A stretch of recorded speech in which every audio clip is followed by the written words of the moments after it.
उठाइए, ज्यादा नहीं मांगेंगे, 5100 रुपया दे दीजिएगा। बस बस मांग रही हैं उतना तो मुखिया जी के भाई ही दे देगा, छोटा भाई। अच्छा हाँ कि राजा जी खजनवा दे दा, मुखिया रानी जी गहनवा दे दा, बाजना मजीरा से कि बाजना मजीरा से रानी हो गहनवा दे दा, ताली बजा कर कि राजा जी खजनवा दे दा, रानी हो गहनवा दे दा, राजा जी खजनवा दे दो, रानी हो गहनवा दे दो, राजा जी खजनवा दे दा, रानी हो गहनवा दे दा, राजा जी खजनवा दे दो, रानी हो गहनवा दे दो, बाजना मजीरा से, बाजना मजीरा से रानी हो गहनवा दे दा, राजा जी खजनवा दे दा, रानी हो गहनवा दे दा, राजा जी खजनवा दे दो,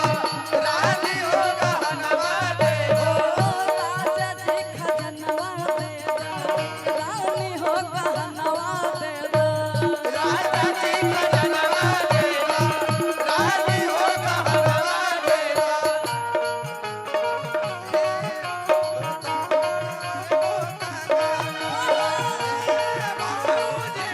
बधाइया ले वो कंगना,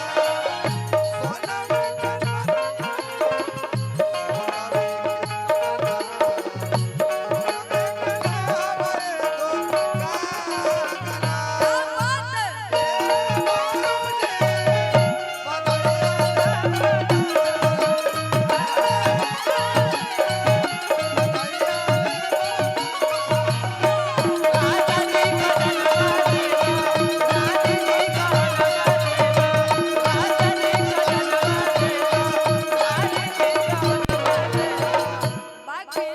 आगे औरत बड़ा प्यार से बताओ तरीका तरीका क्या कहतरी ए हल्का हंसली कारा छारा हाथ बांजू बाटे कारा हल्का हंसली कारा छाया, हाथ हल्का हंसली कारा छारा बाजू बंद बाटे छारा हल्का हंसली कारा छाया, हाथ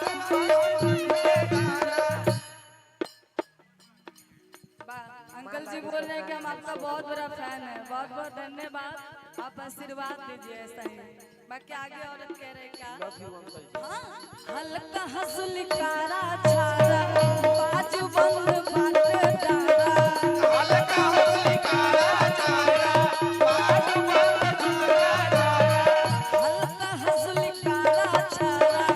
बाजू बंद बाटे छारा, हल्का हंसली कारा छाया, हाथ इहे आला मनवा बाटे, इहे आला मनवा बाटे, रानी हो कमनवा दे दा, राजा जी गहन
बाकी आगे औरत बड़ा प्यार से बताओ तरीका तरीका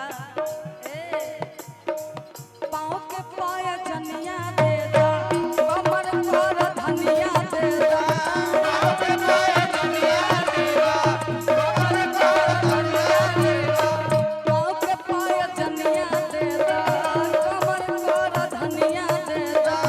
पाँव के पाया जनिया दे दा कमर पर धनिया दे दा इहे बाप चार अपना इहे बाप चार अपना हाथ के कंगनवा दे दा अरे इहे बाप चार अपना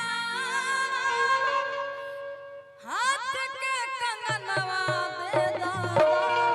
मुखिया जी कि राजा जी खजनवा दे दा रानी हो गहनवा